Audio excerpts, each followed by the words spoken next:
ఇవాళ తెలంగాణ జాగృతి జనంబాట కార్యక్రమంలో భాగంగా మరి భువనగిరి జిల్లాకు యాదాద్రి భువనగిరి జిల్లాకు రావడం జరిగింది.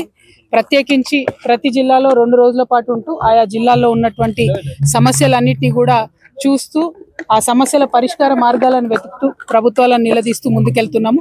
ఇప్పటి వరకు మేము దాదాపుగా 16 జిల్లాల్లో పర్యటన చేసాం. ఈ 16 జిల్లాల్లో కూడా అనేక సమస్యలు మా చొరవ వల్ల పరిష్కారం అయినాయి కాబట్టి చాలా సంతోషపడతా ఉన్నాము.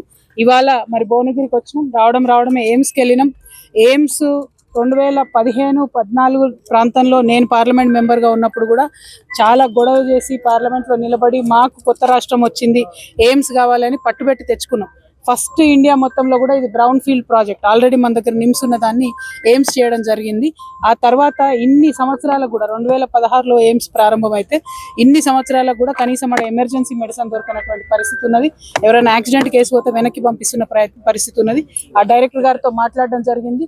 అల్టిమేట్ గా అక్కడ ఉన్నటువంటి ఎయిమ్స్ డైరెక్టర్ చెప్పేది ఏంటంటే, ఎవరైతే ఇప్పుడు గుత్తేదారు ఉన్నారో, కాంట్రాక్టర్ ఉన్నారో, ఆయన బిల్డింగ్లు కట్టడంలో చాలా ఆలస్యం చేస్తున్నాడు.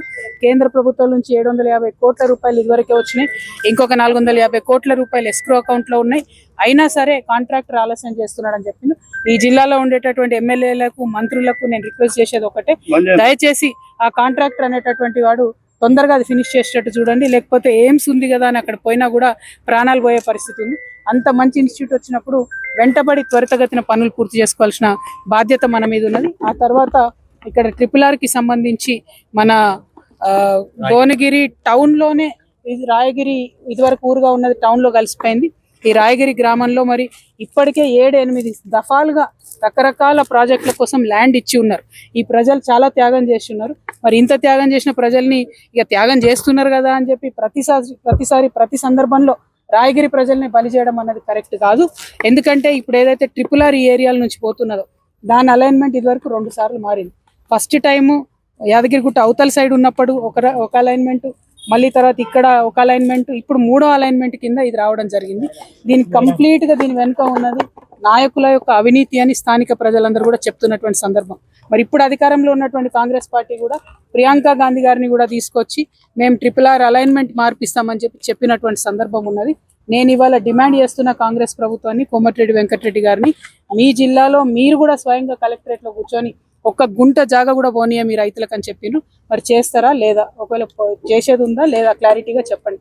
ఎందుకంటే మీరు అనేక మాటలు ఇచ్చి తప్పిండ్రు. అట్లనే ఇది కూడా తప్పుతాం అనుకుంటున్నారేమో, కానీ మేమందరం కూడా వారికి మద్దతుగా ఉంటాం. రైతన్నలందరూ కూడా నిజంగా క్షమించాలి. నేను కూడా అప్పుడు టీఆర్ఎస్ పార్టీలో ఉన్నా. ఆ టైంలో మిమ్మల్ని జైల్లో వేయడం జరిగిందని చెప్పిండ్రు. అప్పుడు జరిగినటువంటి అవినీతి వాస్తవానికి నా దృష్టిలో లేదు. ఉండుంటే అప్పుడు కూడా మీ పక్షాన్ని నేను నిలబడేదాన్ని అనే విశ్వాసం నాకున్నది. దానికి మిమ్మల్ని క్షమాపణ నేను కోరుతా ఉన్నాను. ఎందుకంటే రైతన్నలను వేడిలేయడము, రైతన్నలను అరెస్ట్ చేయడం అన్నది దుర్మార్గం. అది కూడా కొంతమంది ఎమ్మెల్యేలు వారి భూములను కాపాడుకోవడం, అరెస్ట్ చేయడం అన్నది మరింత దుర్మార్గం. ఆ దుర్మార్గాన్ని ఇప్పుడు కాంగ్రెస్ పార్టీ కొనసాగించదలుచుకుందా అన్న విషయం మాత్రం వెంకటరెడ్డి అన్న చెప్పాలి. ఖచ్చితంగా కోమటిరెడ్డి గారు నేను డిమాండ్ చేస్తున్నా, ఏదైతే మాట మీరు ఇచ్చారో, మీ నాయకురాలు ప్రియాంక గాంధీ ఇచ్చారో నిలబెట్టుకోండి. ఇక్కడ రైతులు భూమి సస్యమీర ఇయ్యమని చెప్తున్నారు. భూములు ఇచ్చేదే లేదు, అలైన్మెంట్ మార్చాల్సిందే అని పట్టుబడతా ఉన్నాం. మరి దానికి ప్రయత్నం చేయవలసిందిగా మంత్రి గారిని నేను డిమాండ్ చేస్తున్నాను. చరిత్ర సృష్టించినోడు ఇప్పుడు ఆ చరిత్రని తిరగరాయబోతున్నాడు. అబద్ధాల గోడల్ని బద్దలు కొట్టి నిజాలను రాగా మీ ముందుంచబోతున్నాడు. నిజమైన వార్తల కోసం వెంటనే డౌన్లోడ్ చేసుకోండి రా యాప్ని.